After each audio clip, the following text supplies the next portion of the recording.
broadly to some of the startups and double bottom line companies that are creating those technologies? It's a very nice softball chance for me to talk about that. Some of the most creative partnerships are with people in the corporate sector who do want to think about more than a single or a simple bottom line. And they do want to think about how they deploy their own brain power to solve difficult problems. I mean, we've got 250,000 kids in Lebanon from Syria who are not getting educated. And they're not going into the Lebanese public school system, can't cope with them. Technology's got to be part of how one helps them. We've got people who are desperately seeking information because information is power, and they are in conflict situations. They don't know where services are, they don't know where their relatives are. Technology can help them.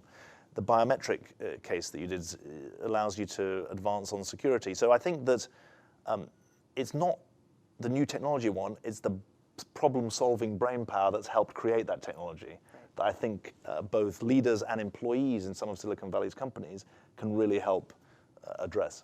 Yeah, thank you. One of the many roles you held in government was Secretary of State for the Environment. So this is obviously something that's near and dear to your heart. How much do you see the impact of climate change in your work? Do you see a lot of climate refugees? Well, it's interesting. We see a lot of climate change. We don't yet see people who are moving solely because of climate. Mm-hmm. So the land that farmers are tilling is becoming more arid, is becoming, they'll tell you, I was in Ethiopia and the farmers will tell you about the way that the climate is changing. And they're saying it's not changed over a year, but it's changed over 2 generations. And so you've got some very powerful testimony there. Equally, it's not usually climate on its own that's driving people from their land. It might be a pastoralist farmer might be moving because they are relatively nomadic.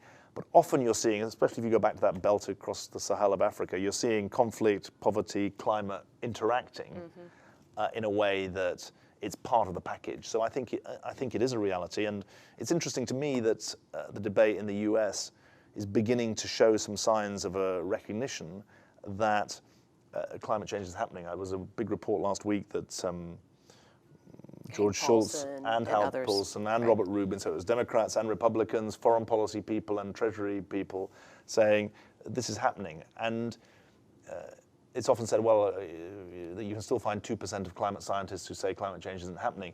And I always say to them in reply, look, if 98% of people said you were running the risk of a heart attack, would you take it seriously? Or would you say, well, 2% are saying I might not have a heart attack? I mean, you'd take it seriously.